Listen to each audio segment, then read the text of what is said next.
1,00,000 మంది శివభక్తులతో కలిసి మహారుద్రాక్ష పూజలో పాల్గొనండి. వెంటనే కాల్ చేసి మీ పేరును నమోదు చేసుకోండి.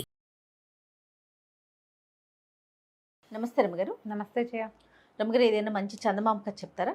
పూర్వం అట ఉజ్జయిని నగరంలో గుంజయుడని ఒక ఏకాకి మనిషి ఒకతను ఉండేవాడు. తను ఏం చేసేవాడంటే అడవికి వెళ్ళి బాగా పచ్చటి గడ్డి కోసుకొచ్చి గుర్రాల వాళ్ళకి అమ్మేవాడు. అమ్మితే రోజు 2.5 అణాల డబ్బులు వచ్చేవాడు. అప్పట్లో అణాలు, అర్ధనాలు, కాణీలు, బేడ, దమ్మిడి అలా ఉండేవి కదా. 2.5 అణాలు ఇచ్చేవాళ్ళు. ఇతను ఏం చేసేవాట, ఒక పాతకాలపు బిందె ఒకటి ఉంటే అతని దగ్గర దానికి ఒక గుడ్డ కట్టి దానికి ఒక చిన్న కంత పెట్టి ఒక అర్ధన అందులో వేసేవాడు, దాచేవాడు అనమాట.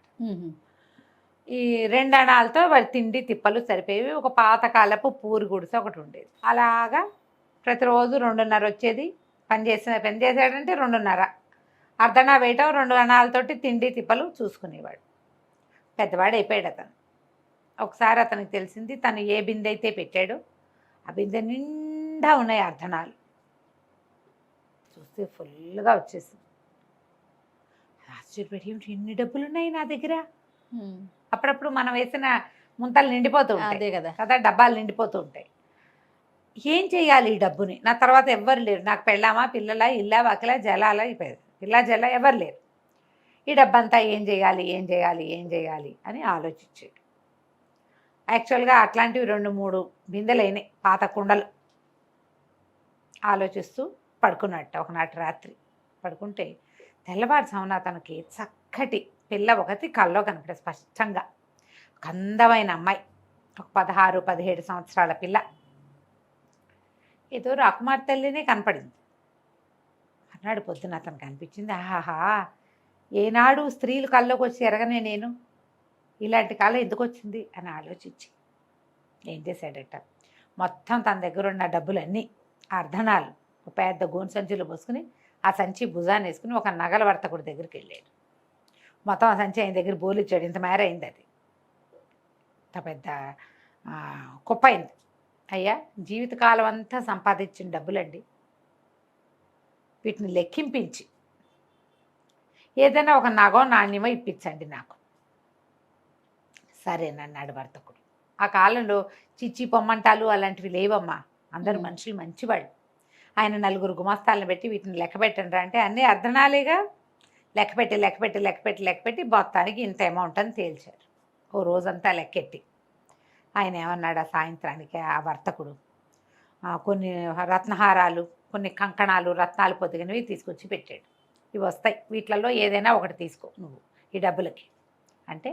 ఆయన ఒక పెద్ద కంకణం సింగిల్ హ్యాండ్ వేసుకుని, మనకి ఇప్పుడు వస్తున్నాయిగా ఇట్లా వేసుకునేది, దాని నిండా వజ్రాలు, కెంపులు తాపిన ఒక వస్తువుని తీసుకున్నాడు. సరే, నగల వర్తకుడికి టాటా చెప్పేసి ఈ వస్తువును గుడ్డలో మూట కట్టుకుని ఒక వర్తకుడి దగ్గరికి వెళ్ళాడు. ఈ వర్తకుడు ఏమిటి, ఈయన రకరకాల వస్తువులు తీసుకుని నౌకా వ్యాపారంలో తిరుగుతూ ఉంటాడు. ఆయన దగ్గరికి వెళ్ళి, అయ్యా, ఒక మహాసౌందర్యవతి 16-17 ఏళ్ల కన్యామణి ఎవరైనా మీ ఎరికన ఉందా? మీరు ఇన్ని దేశాలు తిరుగుతారు కదా అంటే, లేకపోవటం ఏమిటి, సౌగర దేశపు రాజకుమార్తెకి 16-17 పిల్ల, చాలా అందగత్తె. ఆవిడని అమ్మాయిని గురించి చాలా ప్రత్యేకంగా చెప్పుకుంటారు, చాలా బుద్ధిమంతురాలంటే. ఇతను ఏం చేశాడు, ఆ కంకణం తీసి ఆయన చేతిలో పెట్టాడు. ఆ అమ్మాయికి ఈ వస్తువు ఇవ్వండి, నేను ఇచ్చినట్టు చెప్పద్దు, నా పేరక్కర్లా, ఇచ్చేయండి బహుమతిగా ఆ పాపకి అని చెప్పాడు. ఇతను ఒప్పుకున్నాడు. ఈ వర్తకుడు ఒప్పుకొని బయలుదేరి వెళ్ళాడు. 3 నెలల్లోనో 4 నెలలకో సౌగోర దేశం చేరాడు. చేరాక యువరాణికి, ఇప్పుడు ఈ వర్తకులు పై ఊళ్ళ నుంచి వచ్చేవాళ్ళు తెస్తారు నగలు, నాణ్యాలు, కొన్ని చించి నంబరాలు, తర్వాత ఏమో సుగంధ ద్రవ్యాలు, రాళ్ళు, రప్పలు, నగలు, నాణ్యాలు పట్టుకెళ్లే వాళ్ళు కూడా ఉంటారు. వర్తకుడు వస్తానని కబురు పెడితే ఆ సౌగోర దేశపు యువరాణి సరేనని ఈయన ఈ వస్త్రంలో చుట్టున్న ఈ కంకణాన్ని ఆ అమ్మాయికి బహుమతిగా ఇచ్చాడు. మీకు బహుమతిగా ఒకళ్ళు పంపించారంటే ఆవిడ ఆశ్చర్యపోయింది. అదేమిటి ఎంత బాగుందో అని తీసి చేతికేసుకుంటే కరెక్ట్గా అమరింది. అతను 16-17 ఏళ్ళ అమ్మాయికి పట్టాలనే కొన్నాడు దాన్ని. పిల్లకి చక్కగా సరిపోయింది. ఎంతో బాగుంది, ఇలాంటిది ఎప్పటి నుంచో చేయిద్దాం అనుకుంటున్నా, మోడల్ సరైంది దొరక్క మానేశాను, నాకు ఖర్చుగా నేను ఎట్టాడిది ఊహించానో అట్టాడితే తెచ్చావు. ఆయన ఎవరు మహానుభావుడు అంటే, పేరెందుకమ్మా, ఎవరో అజ్ఞాత వ్యక్తి అనుకోండి, మీకు బహుమతిగా పంపించమన్నారు, ఇవ్వమన్నారు, ఇచ్చాను అంతేనన్నాడు. ఏమైంది, అదేమిటి అట్లా ఎట్లా తీసుకుంటాం, ఏదైనా ఒక గిఫ్ట్ వస్తే వాళ్ళకి ఏమైనా ఇవ్వద్దు, ఏదైనా ఇస్తానని బలవంత పెట్టి చీనాంబరాలట, ఒక ఒంటె మోయగలిగినన్ని చీనాంబరాలతోటి ఒంటెని ఇతనికి ఇచ్చింది. చీనాంబరాలంటే వస్త్రాలు, పట్టుబట్టలు. చీనాంబరాలంట. చీనీ అంటే చైనీస్ అనమాట, చైనా సిల్క్. ఓకే. ఇచ్చింది. ఇచ్చి వర్తకుడికి కొంత డబ్బు ఇచ్చింది, ఇవి పట్టుకెళ్తాను, ఇది ఆయనకు అప్పచెప్పువాను. ఈ వర్తకుడు 3 నెలలు ప్రయాణం చేసి వచ్చి గుంజేయుడు దగ్గర పెట్టాడు అవి ఉంటేనే ఆ బట్టల్ని. గుంజేయుడు నిర్ఘాంతపడి, నేనేం చేసుకుంటానయ్యా, గడ్డి కోసుకొచ్చేవాడిని, ముసలాన్ని, ఈ బట్టలన్నీ నేనేం చేసుకుంటా అంటే, చొక్కాలు కుడితే బాగుంటాయి, అంగరఖాలు కుడితే బాగుంటాయి ఈ బట్టలతోటి అని చెప్పాడు వర్తకుడు. ఇతను అన్నాడు, అయితే అట్లాంటి బట్టలు వేసుకోగలిగేవాడు ఎవడైనా మంచివాడు ఉన్నాడని నీ దృష్టిలో అంటే, ఆ లేకేమి, దక్షిణాపథంలో ఇంట్లో మన విదర్భ రాజ్యానికి చెందిన రాజకుమారుడు, ఆయన భలే అందగాడు, ఆయన బట్టలు ఎంత బాగుంటాయో, ఆయనకైతే ఈ బట్టలు బాగుంటాయి అన్నాడు. ఇకనేమి ఈ బట్టలు తీసిపోయి ఆయనకి ఇచ్చి, ఎవరిచ్చారో చెప్పద్దంతే, అంతకంటే ఏముంది, ఆనంగానే ఒప్పుకున్నాడు. మళ్ళీ అతను బయలుదేరి వ్యాపారస్తుడు వెళ్ళేటప్పుడు విదర్భ రాజ్యానికి వెళ్ళి విదర్భ రాజకుమారుడికి ఈ ఒంటి మీద ఉన్న వస్త్రాలన్నీ ఆయనకి ఇచ్చాడు. ఆయన వస్త్రాలన్నీ చూసుకుని ఆశ్చర్యపోయి, అబ్బో ఎప్పటి నుంచో ఇవి తెప్పించాలని చూస్తున్నాము, నువ్వు భలే తెచ్చావు, ఎవరు పంపారు అంటే, ఎవరోనండి, వాళ్ళు పేదగా పేరు చెప్పడానికి ఇష్టపడలేదు, తీసుకోండి పర్వాలేదా.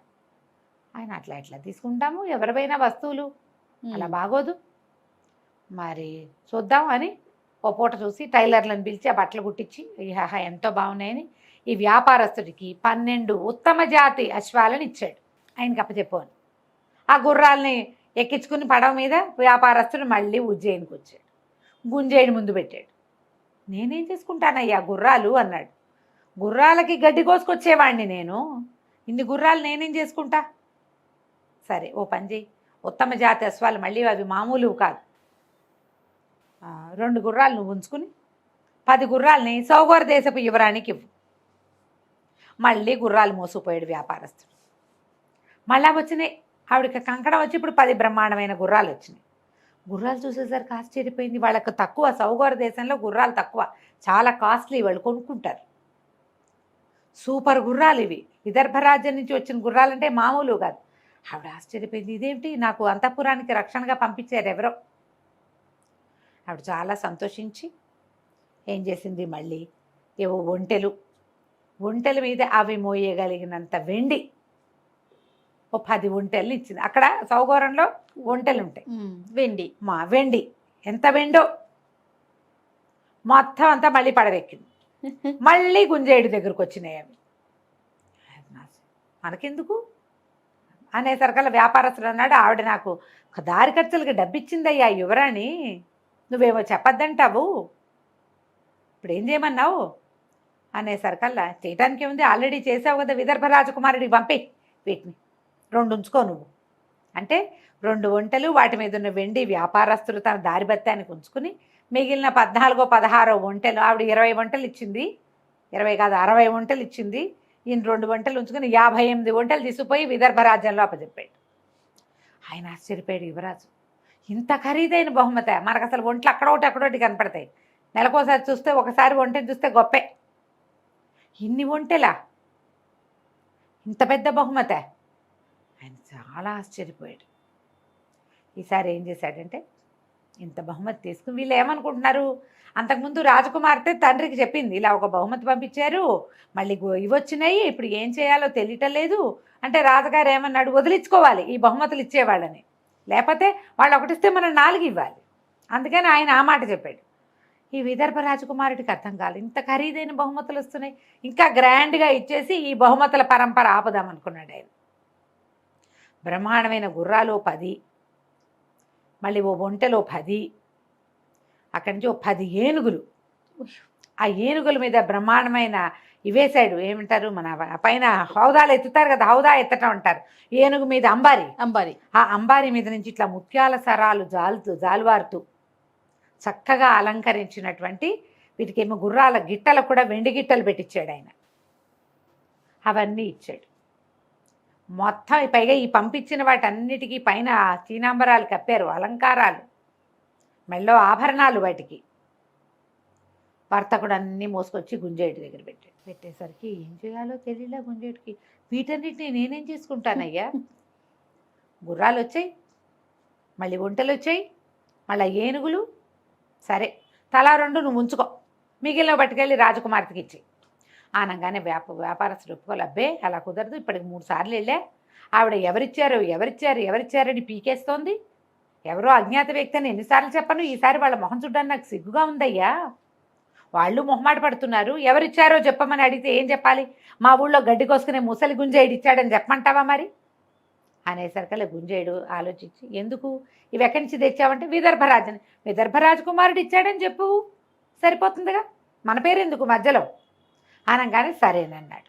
ఈ మొత్తం ఏనుగులు, గుర్రాలు, ఒంట్లు, వీటి మీద ఉన్న వస్తువులు, నగలు, నాణ్యాలతో తీసుకుపోయి వ్యాపారస్తుడు సౌగోర రాజకుమార్తెకి ప్రవేశపెట్టాడు. ఆవిడ పరమాశ్చర్యం పొందిన తండ్రిని పిలిచేసింది, నాన్న ఇవన్నీ చూడను. ఆయన అవన్నీ చూసి ఎక్కడి నుంచి వచ్చాయి ఏమిటి అంటే, ముందే మాట్లాడుకున్నారుగా విదర్భ రాజకుమారుడని. విదర్భ రాజకుమారుడు అనగానే రాజుగారు ఆశ్చర్యపోయాడు. అమ్మాయి నాకు ఒకటి ఉందే, నీ పటాలు అందరికీ పంపాము పెళ్లి చూపుల కోసం, ఈ విదర్భ రాజకుమారుడు నిన్ను ప్రేమించి పెళ్లి చేసుకుందాం అనుకుంటున్నాడు, డైరెక్ట్గా కబురు చేస్తే మనం కాదన్నామనుకో, ఒకవేళ విదర్భ మనకు దూరం, కాదన్నామనుకో పరువు పోతుంది, అందుకని కాదనలేని స్థితి కల్పించడం కోసం ఈ వస్తువులన్నీ పంపిస్తున్నాడు. ఆలోచించుకున్నారు. ఇప్పుడు మనం ఒక వస్తువు చూస్తే దాని మీద మనకు ఐడియాలు వస్తాయి, మన ప్రకారం కదా మనం ఆలోచించుకుంటాం. ఇట్లా కాదు, మనం ఒక పని చేద్దాం, మనం చిన్న తీర్థయాత్ర చేద్దాం, మనమే విదర్భ రాజ్యానికి వెళ్దాం, ఇంత గొప్ప బహుమతులు పెళ్లి సంబంధం కోసం పంపగలిగిన వాడు ఎంత సంపాదన పరుడు అయి ఉంటాడు, పద వెళ్దామని కూతుర్ని వెంబడి పెట్టుకుని చక్కగా పెద్ద దండు వెడలినట్టు వెడలి ఈ పడవల మీద ముందు ఉజ్జయిని వెళ్ళి అక్కడి నుంచి విదర్భకి వెళ్ళారు. విదర్భ రాజ్యానికి వెళ్తే ఫలానా సౌగోర రాజ్యపు రాజుగారు ఊళ్ళోకి వచ్చాడు అనగానే విదర్భ రాజుగారు ఎదురెళ్ళి పిలుచుకొచ్చాడు. పిలుచుకొస్తే ఆయన ఏమన్నాడు, మీ అబ్బాయి చాలా ప్రేమతోటి పెళ్లి సంబంధం కోసం ఇన్ని వస్తువులు పంపాడండి, మాకేం అభ్యంతరం లేదు, మా అమ్మాయిని కూడా తీసుకొచ్చారు, మీరు సరే అనుకుంటే పిల్లని చూసి పెళ్లి చేసుకోండి అన్నాడు. ఈ విదర్భరాజు గారికి తుది మొదలు అర్థం కాలే, ఏమిటి జరుగుతోంది ఇక్కడ. ఆ పిల్ల చిన్నపిల్ల కాబట్టి రాజకుమార్తె తండ్రికి చెప్పింది, రాకుమారుడు తన ప్రకారం తను చేసేసుకుంటాడు, మగపిల్లాడు కొంచెం స్వతంత్రిస్తాడు కదా. ఆయన ఆశ్చర్యపోయాడు, ఏమిటి మా రాజ్యం నుంచి మీకు బహుమతులు వచ్చాయా, మాకు వాసనైనా రాలేదు, మీ పిల్ల ఫోటోయే చూడలేదు మేమన్నారు. అన్నాక ఉండండి చూద్దామని కుమారుడిని పిలిచి ఈయన సౌగోర రాజ్యపు రాజుగారు, ఈ అమ్మాయి వారి అమ్మాయి అనగానే ఆ అమ్మాయిని చూసేసరికి ఫ్లాట్ అయిపోయాడు రాజకుమారుడు. ఆ పిల్ల చాలా అందగత్తే, మరి గుంజేయుడు చూశాడు కల్లో అందగత్తే అయిన రాజకుమార్తెని, ఆ అమ్మాయిని చూసేసరికి కొంచెం మెత్తబడిపోయాడు. ఏమిటి నువ్వు ఏవో బహుమతులు పంపావుట, మరి వీళ్ళు ఆ బహుమతులు చూసుకునే పెళ్లి సంబంధం కోసం వచ్చారా నాయన అని తండ్రి చెప్పంగానే, బహుమతులు ముందు నాకొచ్చాయి అని చెప్పలేకపోయాడు ఆయన. అవునని చేసుకుంటాను పెళ్ళి, నాకేం అభ్యంతరం లేదన్నాడు. అయిందా, సౌగోర రాజ్యపు రాజకుమార్తెకి విదర్భ రాజకుమారుడికి ధూమ్ధామ్గా పెళ్ళైపోయింది. నువ్వు అవి పంపావు, నేను ఇవి పంపాను, నేను ఇవి పంపించాక నువ్వు అవి పంపావు అని ఇద్దరు మాట్లాడుకున్నారు. చివరికి వాళ్ళకి తెలిసిందేమిటి, ఈ సిల్సిలా తాము మొదలుపెట్టింది కాదు, మొదట ఎవరో మొదలుపెట్టారు.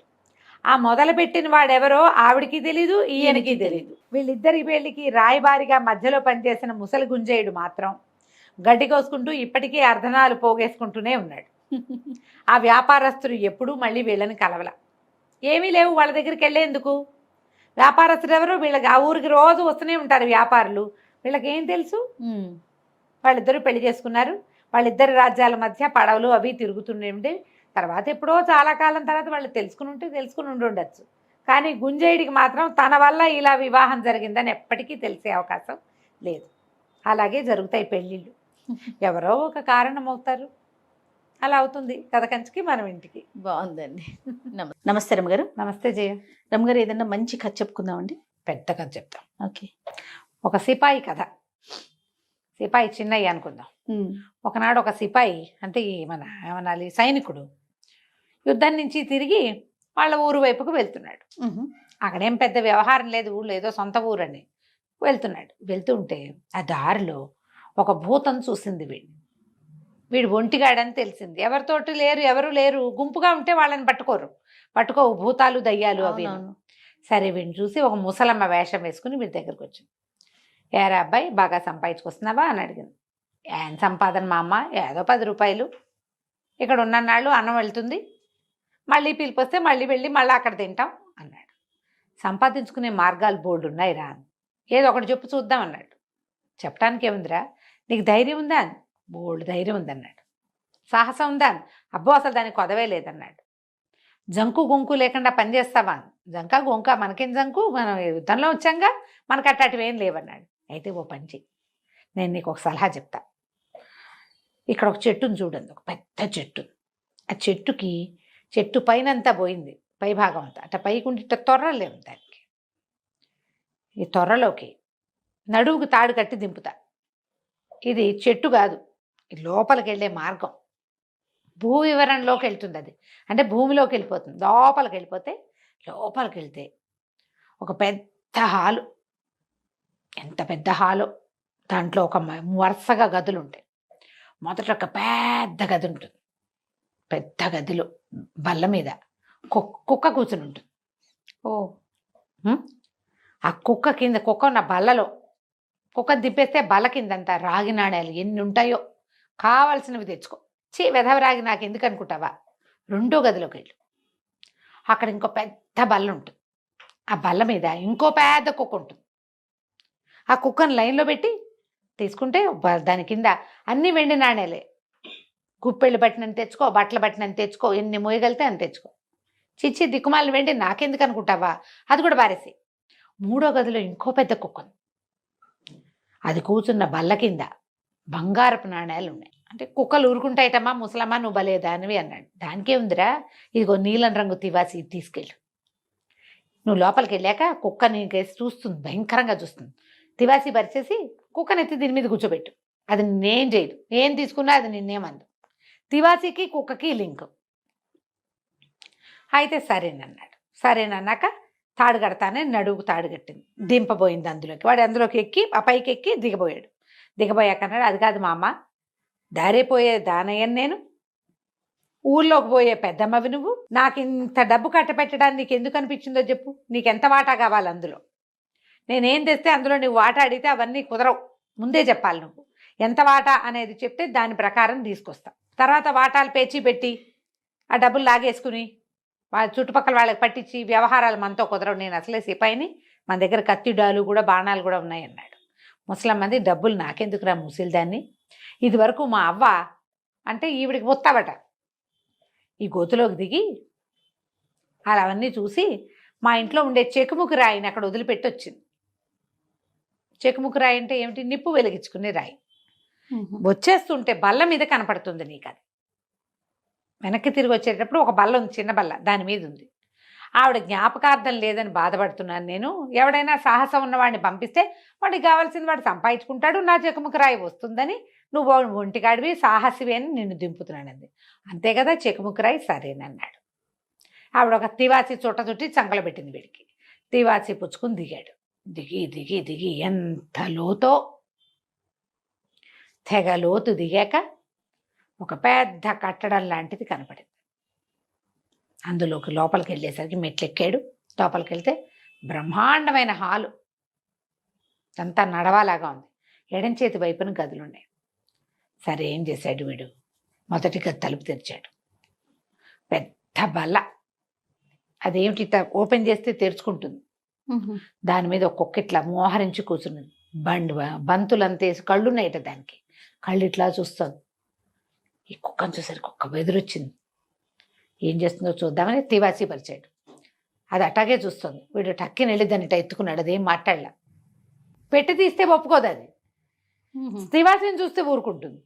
ఆ బంతులంతేసి కళ్ళు కుక్కని ఎత్తి ఆ తివాసి మీద కూర్చోబెట్టాడు. కూర్చోబెట్టి ఆ బల్ల తీసాడు. బల్ల తీస్తే మొత్తం దాని నిండా రాక్కాసులే. వీడిట గుప్పెళ్ళతోటి చొక్కాకి, ప్యాంటుకి, జేబుల్లో ఉన్న జేబులన్నిట్లలో పోసుకున్నాడు. తలపాగాకి చిన్న గుంటలు అందులో కూడా పోసుకున్నాడు. పోసుకున్నాక ఆ కుక్కను ఎత్తి బల్ల మీద కూర్చోబెట్టాడు. తివాసి చంకలో పెట్టుకున్నాడు. పక్క గదిలోకి వెళ్ళాడు. పక్క గదిలో ఇంకో కుక్క ఉంది. అది ఇంకా పెద్ద బల్ల. అదెంతుంది, బండి చక్రాలంతంత కళ్ళున్నాయట దానికి.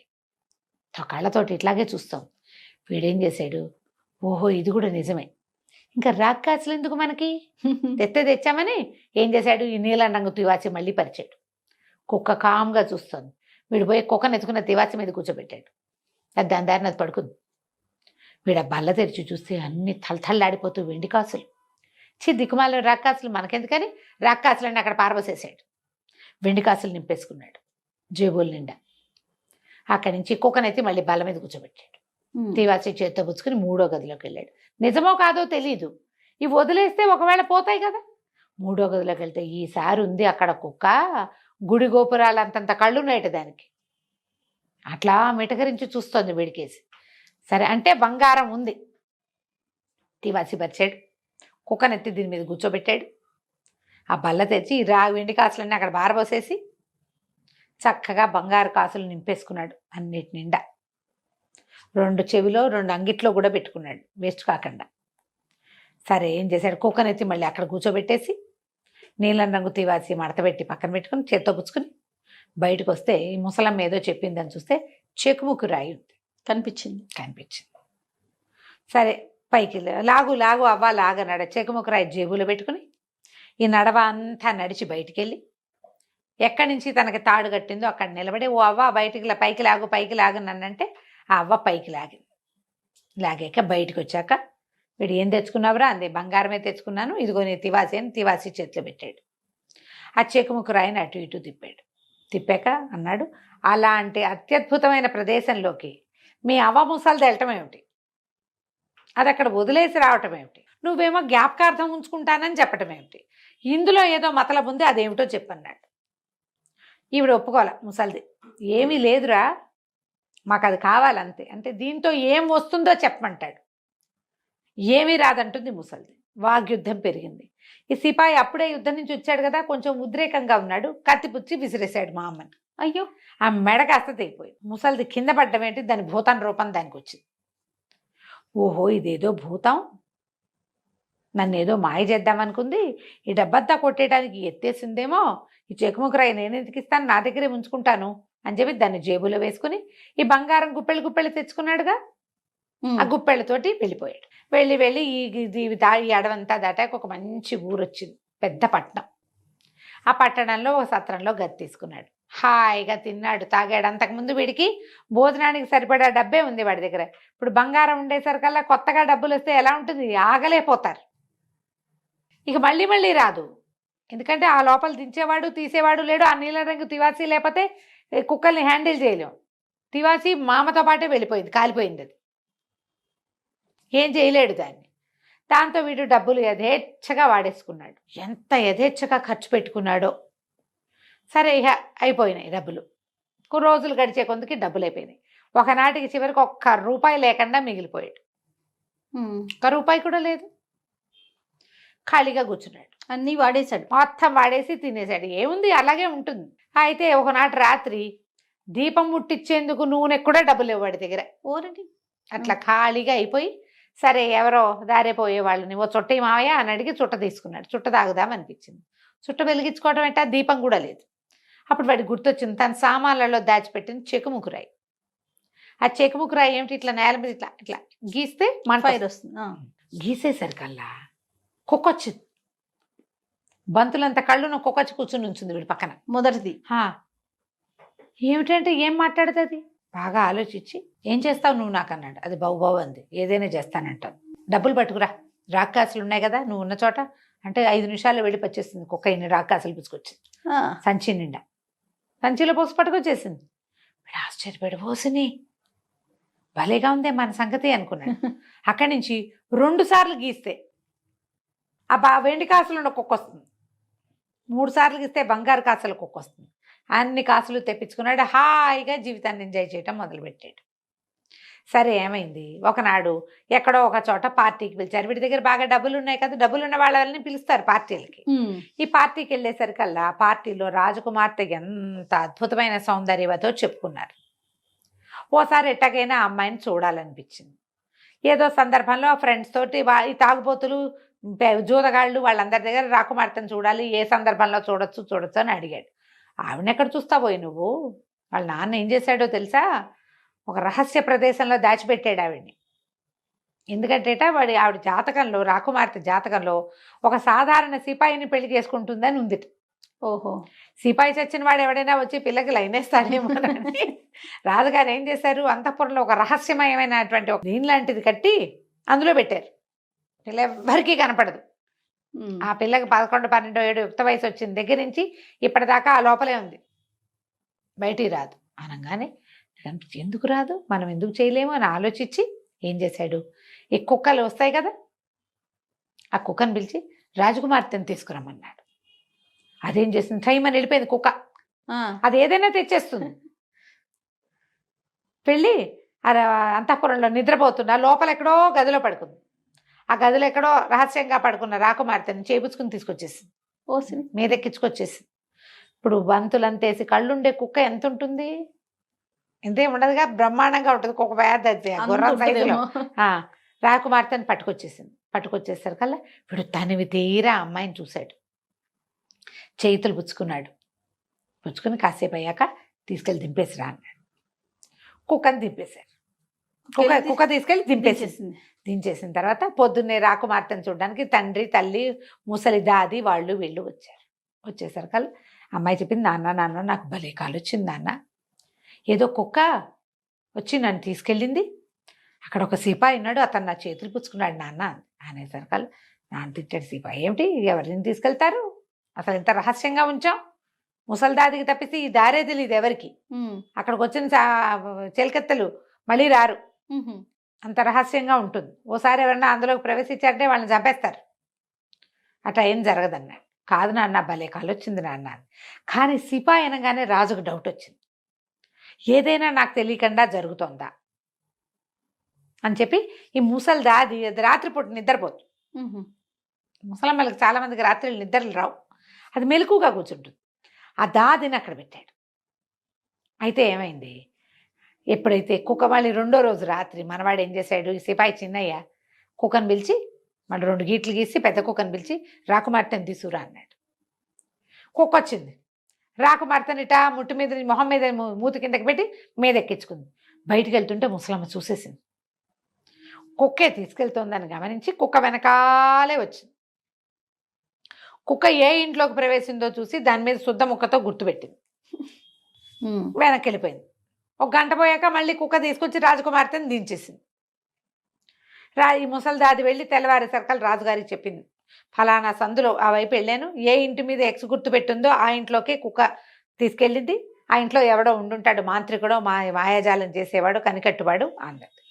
ఆ సందులోకి మొత్తం సైనికులు భట్లు అందరూ వెళ్తే అన్ని ఇళ్ల మీద ఇంటూ గుర్తులు ఉన్నాయి. పట్టేసింది కుక్క, దానికి తెలిసిపోయింది తను పట్టుకుంటారని, అందుకని గుర్తులు పెట్టేసింది. తన యజమాని బయట పడకూడదు, దాని ప్లాన్ అది. సరే 3వ రోజుకి ఆ రాణిగారు ఏం చేసింది, ఒక పల్చటిది చిన్నది అంత గుడ్డతోటి సంచి లాంటిది కుట్టించి దాంట్లో బియ్యపిండి కదిలితే పడేటట్టుగా పిండి పోసారు. పడుకున్న యువరాణి నడువుకి కట్టేశారు. అది యువరాణి ఎక్కడికైనా కదిలింది అనుకో ఆ పిండి పడుతుంది కింద. ఓకే సరే 3వ రోజు రాత్రి కుక్క వచ్చింది, మళ్ళీ ఈ రాజకుమార్తెని మీదెక్కించుకుంటే ఇప్పుడు మీదెక్కించుకుంటే ఏమవుతుంది, నగలు అవి ఇట వేళ్లాడవు, ఈ సంచి కూడా వేళ్లాడడం మొదలుపెట్టింది. సంచిలోంచి సన్న ధారగా ఈ రజన్లాగా పిండి పడడం మొదలుపెట్టింది. కుక్క 3 సందులు 36 గొంతులు తిరిగి తీసిపోయింది సత్రంలోకి. తీసిపోయేసరికి ఈ ధార అంతవరకు లీడ్ చేసేసింది. తెల్లవారేసరికి రాజకుమార్తె వచ్చేసింది, కానీ రాజుగారి సైనికులు వెళ్ళిపోయి ఆ సత్రం తలుపు తీయించి ఆ గదిలో ఎవరున్నారో వాడిని పట్టేసి చేతులు కాళ్ళు కట్టేసి లాక్కెళ్ళిపోయారు. రాజకుమార్తె జోలికి వచ్చినందుకు రాత్రిపూట అయినా సరే రహస్యంగా అయినా సరే మాయమంత్రం కనికట్టు చేసినందుకు వాడిని ఉరిదీస్తామన్నారు. ఎవడో రాజకుమార్తెని గదిలో నుంచి కదిపెట్ట వాడికి ఉరిట అని ఒకటి, రాజకుమార్తెని చేసుకోవడానికి ప్రయత్నించాట అని ఇంకోటి, రాజకుమార్తె దగ్గరికి వాడే వెళ్ళేట అని ఇంకోటి, ఇలా 36 రకాల ప్రథలు బయలుదేరి అటగే వస్తాయి కదా. ఇదిగో పూలంటే అదిగో తొక్క, అంతే. అక్కడి నుంచి ఏంది వాడిని ఉరిదీస్తున్నారంటే, రాజకుమార్తె కోసం సాహసం చేసిన వాడెవడో చూడొద్దు, జనాలంతా తండోపతండాలుగా వచ్చారు. వీడికి అర్థమైంది ఇప్పుడు మన పరిస్థితి ఏమిటి అని. కానీ ఏం చెయ్యాలి, ఎట్లా చేయాలి? చెక్కుముక్కు రాయేమో గదిలో ఉండిపోయింది, కుక్కొచ్చి చేయటానికి ఏమీ లేదు ఇక్కడ. అవును, బాగా ఆలోచించుకుంటున్నాడు. అయితే ఏమైంది, వాళ్ళు వీళ్ళు అందరూ ఇతను చూడ్డానికి వెళ్ళి వజ్రస్థానానికి వెళ్తున్నారు, వీడిని ఉరిదీసే ప్లేస్కి. ఈ వచ్చిన వాళ్ళల్లో ఒక 8-9 సంవత్సరాల కుర్రాడు ఒకడు వచ్చాడు.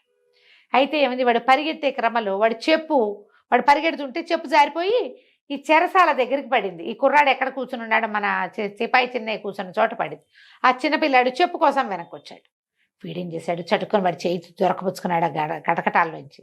ఒరే అబ్బాయి, నేను ఒక అద్భుతమైన పని చెప్తాను, నన్ను ఉరిదీసేది అక్కడే, నేను రాకుండా ఉరిదీయర్రా, నువ్వు పరిగెత్తుకెళ్ళి చేసేదేం లేదు, నువ్వు పని చేయి, ఫలానా సత్రంలో ఫలానా గదిలో సంచిలో చిన్న చెకుముకు రాయండి, అది పట్టుకురారా, తెచ్చిపెట్టు, నీకు రూపాయి ఇస్తాను అన్నాడు. అనేసరికల్లా కుర్రాడు సరేనన్నాడు. రూపాయి ఇస్తే చేదా, అదే వాడు పోయి ఇహ పట్టుకొచ్చేసాడు. పట్టుకొచ్చేస్తే సరే కుర్రాడు ఏం చేశాడు, చెక్కుముకు రాయి చేత్తో పుచ్చుకొని కూర్చున్నాడు. లోపలికి తీసుకుపోయారు వజ్రస్థానానికి. తీసుకెళ్ళాక ఒక ఆఖరి కోరిక తీరుస్తా అంటే వీడన్నాడు, మరి చుట్ట కాల్చుకుంటానండి ఆఖరిసారి, ఒక చుట్ట తెప్పించండి నాకు అన్నాడు. అనేసరికల్లా సరే చుట్టూ చేతులు కట్టేశారు. అప్పటిదాకా చేతిలో ఉంది, అది గొలుసుల్లాగా ఉన్నాయి చేతిలో ఆ గొలుసులు ఊడదీశారు.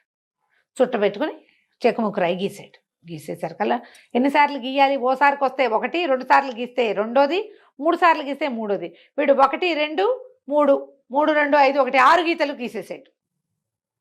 గీసేసరికల్లా మొత్తం 3 కుక్కలు వచ్చేసాయి. ఎంతతున్నాయి అవి ఒక్కొక్కటి, సింహాలను మించిపోయి కుక్కలు రావటం ఏంటి, వీళ్ళందరూ అంతూ చూడండి అన్నాడు. అంతే కుక్కలు విరుచుకుపడ్డాయి జనాల మీద. హడిలిపోయాడు రాజుగారు, ఏం జరుగుతోంది ఇక్కడ, నాకు అర్థం కాలేదు. కానీ ఎవరిని చంపద్దన్నాడు, బెదిరిచ్చేసేయమన్నాడు. కుక్కలు ఇంత మాటి మొరగటం, ఇంతంత నాలుకలు, ఒకటేమో బంతులంత కళ్ళు ఒకదానికి, బండి చక్రాలంత కళ్ళు ఇంకో దానికి, గుడి గోపురాలంత కళ్ళు మూడో దానికి. చూడ్డానికే హడిలిపోయేలాగా ఉన్నాయి అవి. ఇక పిచ్చ భయం వేసేసిన జనాలంతా కకావికలైపోయి సైనికులంతా పారిపోయి ఏం చేసినా వాటిని ఏం చేయలేకపోయారు. రాజుగారు ఆగు ఆగు ఆగు, నీ కుక్కల్ని ఉపసంహరించు, ఏం చేస్తున్నావు నువ్వని కేకలు పెట్టేసరికల్లా అప్పుడు మళ్ళీ వీరేం చేశాడు, వాటిని వెనక్కి పిలిచి వెనక్కి పిలవాలి, వీటిని కంట్రోల్ చేయాలంటే రాజకుమార్తెనిచ్చి పెళ్లి చేస్తేనే చేస్తానన్నాడు. మరి ఆ కుక్కలు ఏం చేస్తారు, వీళ్ళు ఏం చేయలేరు వాటిని. సరే రాజకుమార్తెనిచ్చి పెళ్లి చేస్తానని ఈ జనాలంతా ఉండగానే రాజుగారు ఒప్పుకున్నాడు. అప్పుడు వీటిని వెళ్ళిపోమన్నాడు. 3 మాయమైపోయింది. రాజకుమార్తెనిచ్చి సిపాయికి పెళ్లి చేశారు. ముందు ప్రాఫెసీ ఏం చెప్పబడింది, సిపాయితో పెళ్ళవుతుంది అంతే. అయితే సిపాయితో పెళ్ళయ్యాక వాడేం చెప్పాడంటే, మీరేం కంగారు పడకండి, నాకు డబ్బుకు కొదవలేదు, నేను అవ్వడానికి సిపాయిని అంతే అని చెప్పి 3 కుక్కల్ని పిలిచి అక్కడున్న వెండి, బంగారం, రాగి మొత్తం తెప్పించేసుకున్నాడు. ఆ డబ్బుతోటి రాజకుమార్తెకి బోళ్ళు ఎదురుకట్నం ఇచ్చాడు.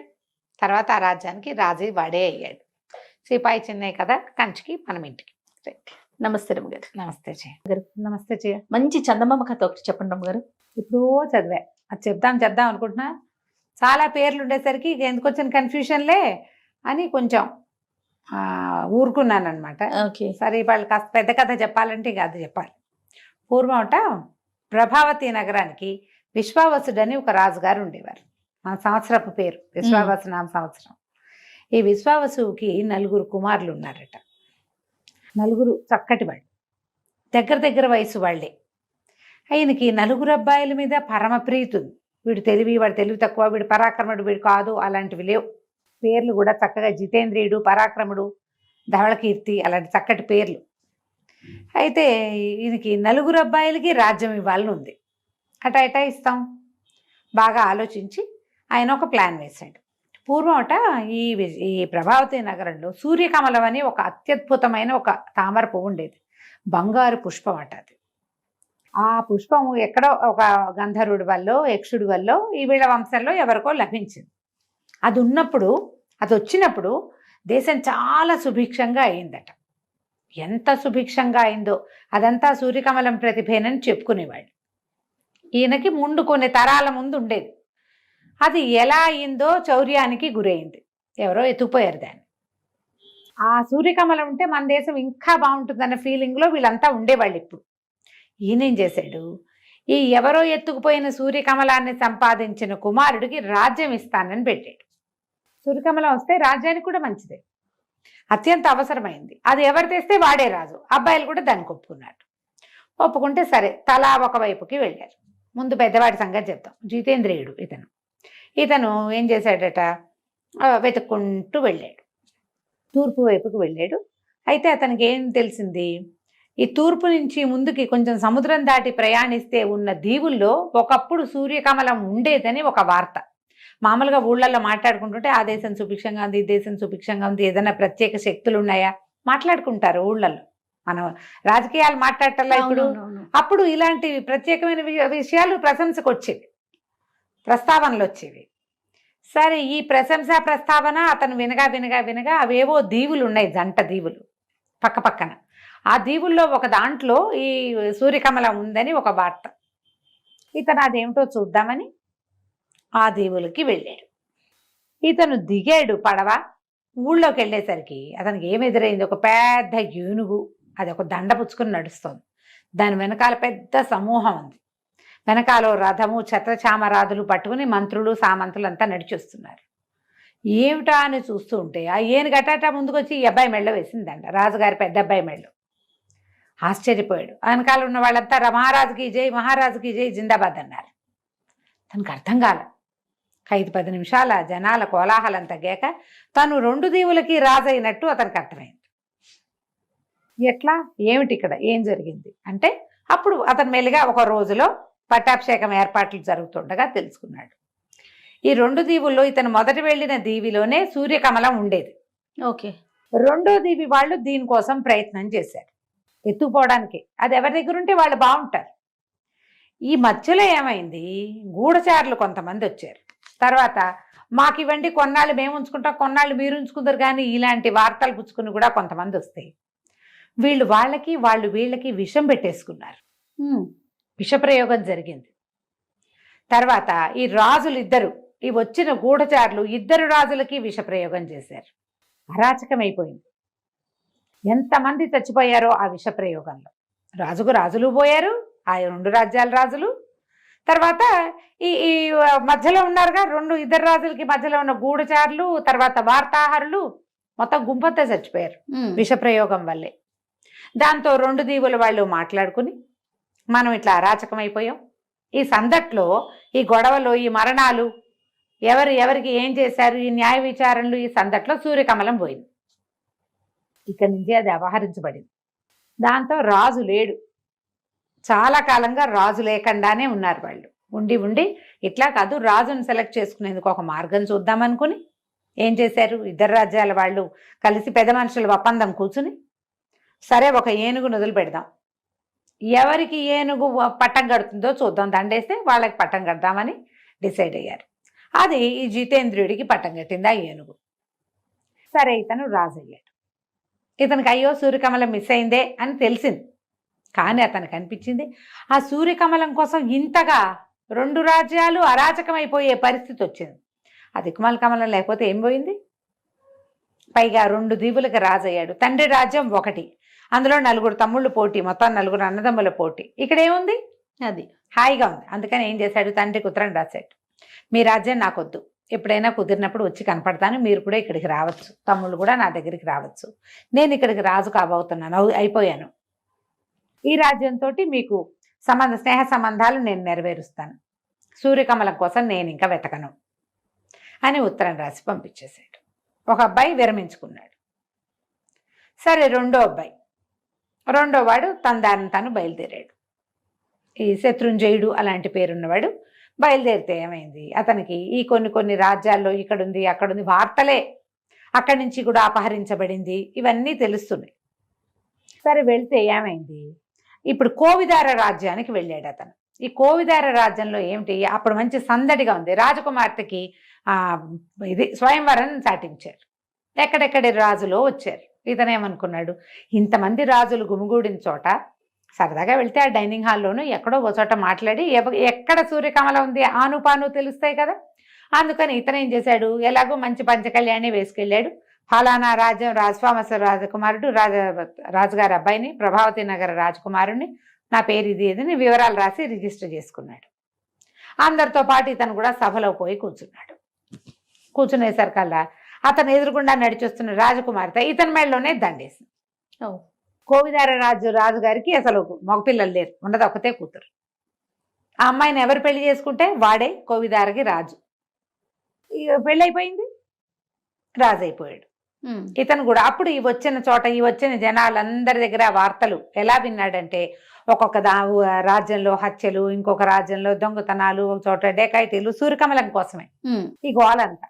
కానీ ఇతనికి కోవిదార ప్రభావతి కంటే పెద్ద రాజ్యం, ప్రభావతి రాజ్యం కంటే పెద్దది. ఎందుకు? అక్కడ 4 పోటీ అయ్యాం, ఇక్కడ ఎవరు లేరు, ఈ రాజుకు నేనే అల్లుణ్ణి, నేనే రాజు.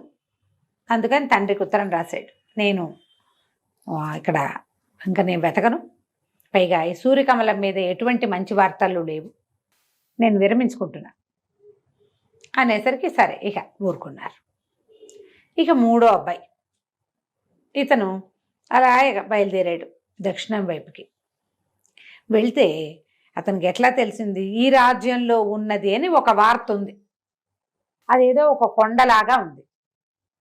ఆ రాజ్యానికి వెళ్ళే దారిలో ఒక కొండ ఉండి దాని నుంచి కుడి మలుపుకి తిరిగితే రాజ్యంలోకి వెళ్తాం. రాజ్యం వైపుకు వెళ్ళే దారులు నిరామయంగా, ఎవ్వరూ లేనట్టుగా చెట్లు ఉన్నాయి. కానీ అసలు ఎలా ఉందంటే అది పాడుకొట్లాడుకుంటున్నట్టుంది.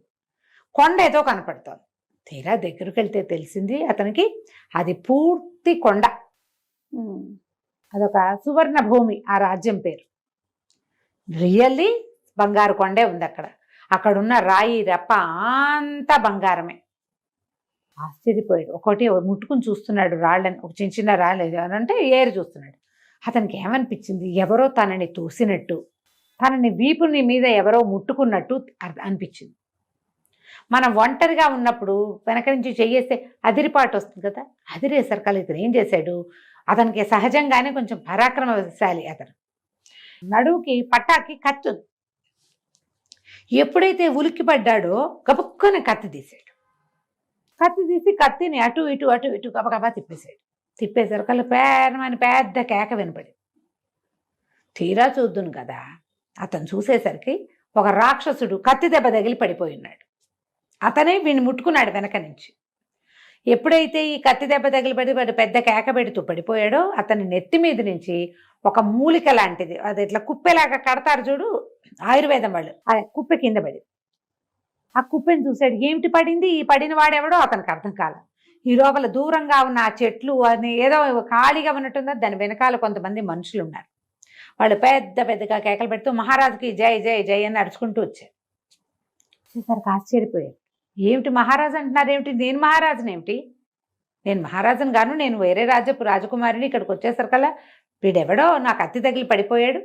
ఆ తగిలిన దెబ్బ వాడికి ఇట్లా పొట్ట మీద నుంచి ఇలా తగిలేసింది. దాంతో వాడు మరణించాడు. రక్తం వస్తే చచ్చిపోతాడు అంతే. ఇంకా వాళ్ళందరూ అన్నారు, బాబు మీకు తెలియదండి, వీడి వల్ల మేము చాలా అవస్థపడుతున్నాము అనేసరికి, ఏమిటి వీళ్ళ కథ అంటే, ఆ పక్క రాజ్యం ఎక్కడి నుంచో వీడు ఒక బంగారు కమలని తెచ్చుకున్నాడు. వాడికి అదృశ్య గుటిక ఉంది వాడి దగ్గర. వాడి నెత్తి మీద నుంచి పడిన కుప్పే అది నెత్తి మీద పెట్టుకుంటే ఎవరికి కనపడరు. వాడు అది పెట్టుకుని ఈ రాజ్యంలోకి ప్రవేశించాడు. వీళ్ళకి ఉన్న ఒకే ఒక్క డబ్బు వచ్చే సాధనం ఈ బంగారు కొండ. ఆ రాజ్యంలో ఇంకేం లేదు. ఆ బంగారపు రాళ్ళు రప్పలు పక్క రాజ్యాల్లో అమ్ముకుని వీళ్ళు సామాన్లన్నీ తెచ్చుకుంటారు. అక్కడ పంటలు పండవు. వాళ్ళకు ఉన్నది ఒకే ఒక ఆస్తి, ఈ బంగారు కొండే. వాడు ఈ బంగారు కొండను ఆక్రమించుకుని కూర్చుని ఉన్నాడు. వాడు పరాక్రమశాలే కాదు, రెండోది అదృశ్యమైపోగలిగే శక్తి ఉంది వాడికి. ఎవరు కనపడ్డా వాళ్ళని విరుచుకు తిన్నాడు వాడు. ఒక దశలో రాజుగారిని కూడా విరుచుకు తినేశాడు. మా రాజ్యానికి రాజే లేడు. ఎప్పుడు కావాలంటే అప్పుడు ఊళ్ళోకి వచ్చి ఎవరిని పడితే వాళ్ళని తినేస్తాడు. ప్రజలు కూడా బయటికి రాకుండా తలుపులు వేసుకుని బతుకుతున్నాం, బిక్కుబిక్కుమంటూ మేము నిరుపేదలుగా ఉన్నాం, ఏమీ లేదు మా దగ్గర. ఏదైనా చేయాలంటే ఈ కొండలో నుంచి కొన్ని ముక్కలు కొట్టుకుని వెళ్ళాలి. ఇక్కడికి వస్తే వీడు పట్టేస్తాడు, ఎవరిని చంపేస్తాడో తెలియదు. దాంతో బిక్కుబిక్కుమంటూ బతుకుతున్నాం. మా రాజ్యం ఏమో అరాచకం అయిపోయింది, చాలా బాధపడుతున్నాము. కాకపోతే వాడిని మీరు చంపటం వల్ల మీరే మాకు రాజని మేము ఫిక్స్ అయ్యాం అనేసరికి బాగానే ఉంది. అతనికి అనిపించింది, ఏమిటి సూర్యకమలం దీని దుంపదేగా, ఎక్కడికి వెళ్ళినా ఇలాగే ఉందే, వీడి దగ్గర సూర్యకమల ఉందా అంటే ఏమో అది తెలియదు. సరే ఏమైంది, అతను ఈ సువర్ణ భూమికి రాజు అయిపోతున్నాడు. 3వ అబ్బాయి ఈ ఆఖరివాడు శృతకీర్తి అతని పేరు. ఇతను అన్ని పక్కలకి తిరిగాడు. ఇక్కడ రాజ్యానికి దిగిన 3వ రాజకుమారుడు కూడా తండ్రికి ఉత్తరం రాశాడు. సువర్ణ భూమికి రాజు అవుతున్నాను నేను. నాకు ఇంకా దీని మీద ఈ కమలం మీద, స్వర్ణ కమలం మీద ఆసక్తి లేదు, సూర్యకమలం మీద. నేను దానికోసం ప్రయత్నం చెయ్యను, చిన్నవాడితో చేయించుకోండి అనేసరికి ఇక చేసేదేముంది. సరే రాజుగారు సరే అనుకున్నారు. ఆయనకు వెళ్ళింది ఉత్తరం. 4వ అబ్బాయి బయలుదేరి వెళ్ళిపోయాడు కదా. అతను అన్ని ఊళ్ళల్లో కనుక్కుంటూ ప్రతి ఊళ్ళోనూ ఈ సూర్యకమలం వల్ల జరిగిన అరాచకము, జరిగిన ఇబ్బంది అవి వింటూ వచ్చాడు. ఇవి ఒక రాక్షసుడు ఎవడో ఎత్తుకుపోయాడని సువర్ణ భూమికి కూడా వచ్చాడు. చివరికి అక్కడికి వస్తే ఏం తెలిసింది, తన అన్నే రాక్షసుని చంపాడని, ఇక్కడ రాజు అవబోతున్నాడని తెలిసింది.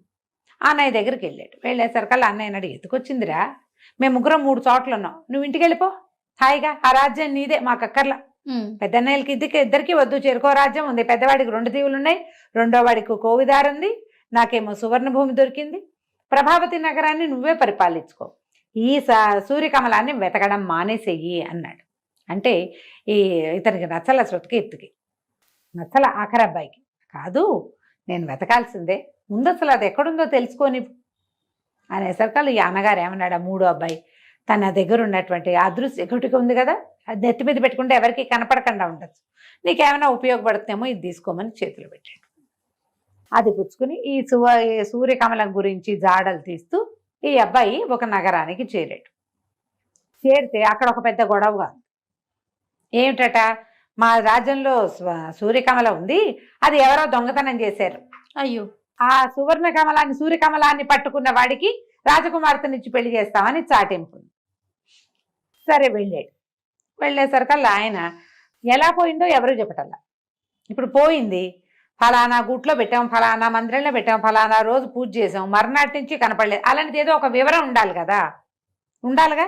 ఆ వివరాలు ఎవరికీ తెలియదు, ఎప్పుడు పోయిందో తెలియదు, పోయింది అంటున్నారు అంతే.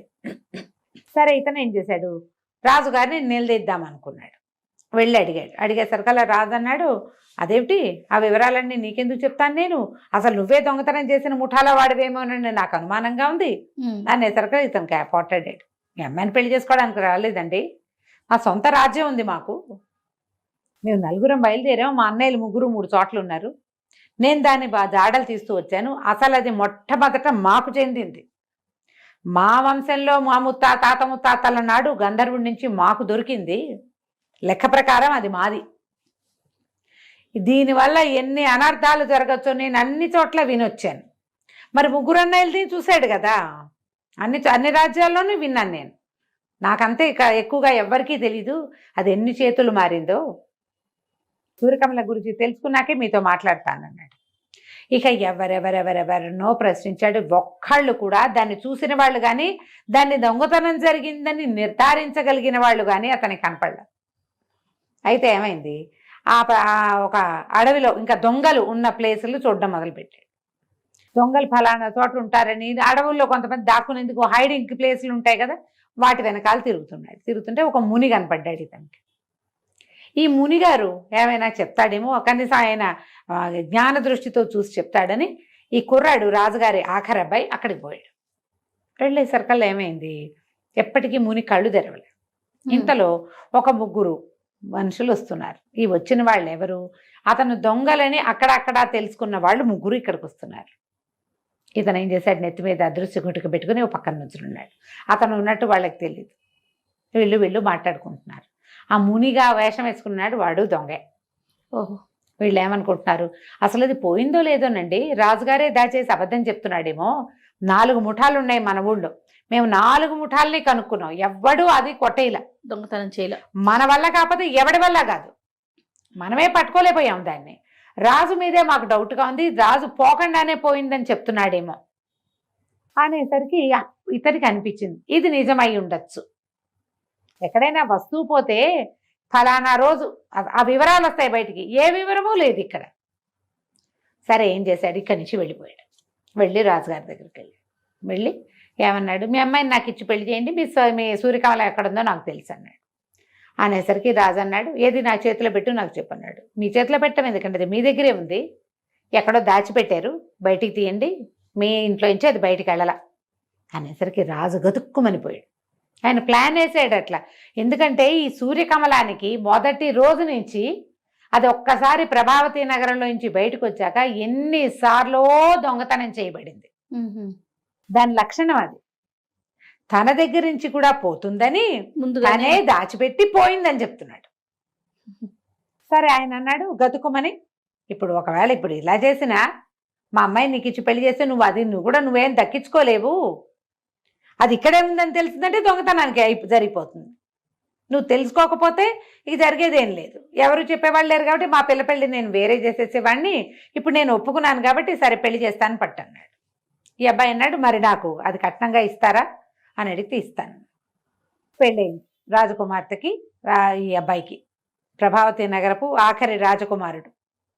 చక్కగా బ్రహ్మాండంగా పెళ్ళైతే సరే రాజుగారు ఏం చేశాడు, సూర్యకమలాన్ని లోపల నుంచి పట్టుకొచ్చి ఈ అబ్బాయే కనిపెట్టాడని ప్రకటించి సూర్యకమలాన్ని తీసుకొచ్చి యువరాజు చేతిలో పెట్టాడు. ఆ యువరాజు ఏం చేశాడు, చక్క పెళ్లికి అగ్నిహోత్రం పెడతారు కదా, ఏదో మంత్రం చదువుతూ ఈ సూర్యకమలాన్ని అగ్నిహోత్రంలో వేసేసాడు. వేసేసరికి లబలబలాడిపోయాడు రాజుగారు. అయ్యో అయ్యో ఇంత పని చేసావా, ఇది పోగొట్టేసావంటే మీకు తెలియదండి దీని సంగతి, ఇది నిజానికి దీని హక్కుదారులు సొంతదారులం మేం కదా. ఈ సంవత్సరంన్నరగా ఎన్ని చోట్లకి తిరిగాను నేను, ప్రతి చోట ఇది సృష్టించిన విధ్వంసాన్ని చూశాను. ఇది ఏ ఊళ్ళోకి వెళ్తే ఆ ఊళ్ళోనూ ఇది భూమి మీద ఉండవలసిన వస్తువు కాదు. పైగా ఇది ఎక్కడుంటే అక్కడ సుభిక్షంగా ఉంటుందని మీరు చెప్పుకుంటున్నారు కానీ అలాంటి దాఖలాలు ఏం లేవు. ఇది ఉంటే సుభిక్షంగా ఉండేటట్టయితే 2 దీవుల్లో వాళ్ళు ఎందుకు చచ్చిపోయారు? చచ్చిపోకూడదు కదా. మరణాలు లేకుండా లేనే లేదు. సుభిక్షతకేముంది, మనం జాగ్రత్తగా రాజ్యం చేసుకుంటే సుభిక్షంగానే ఉంటుంది. దీన్ని మీరు నాకు ఇచ్చారు, నాకు దీని అవసరం లేదు, మీ అమ్మాయిని ఇస్తే చాలు అని చెప్పేశాడు. రాజుగారు లబలబం అన్నాడు కానీ ప్రజలు అందరూ చూశారు. సూర్యకమలం కాలిపోయింది అనేది అన్ని రాజ్యాలకి వ్యాపించేసింది. దాన్ని అగ్నిహోత్రంలో వేసేసారని. ఇతను ఏం చేశాడు, యువరాజు ఈ రాజకుమార్తెని భార్యను వెంబడి పెట్టుకుని ప్రభావతి నగరానికి ప్రయాణమై వెళ్ళిపోయాడు. వెళ్ళి తండ్రికి ఏం జరిగింది, తను ఎలా చేశాడు, ఎట్లా సూర్యకమలాన్ని అగ్నికి ఆహుతి చేశాడో చెప్పేశాడు. రాజుగారు సంతోషించాడు. ఇక దానివల్ల ఏ సమస్యలు రావు. దానికోసమే రాజ్యాలు కొట్టుకు తెచ్చారు, ఎప్పుడు దొంగతనమే. ఇక ప్రభావతి రాజ్యానికి ఆఖరి అబ్బాయిని రాజుని చేశారు. కథ కంచికి మనం ఇంటికి. బాగుందండి. నమస్తే రమ్మగారు. నమస్తే శ్రీ.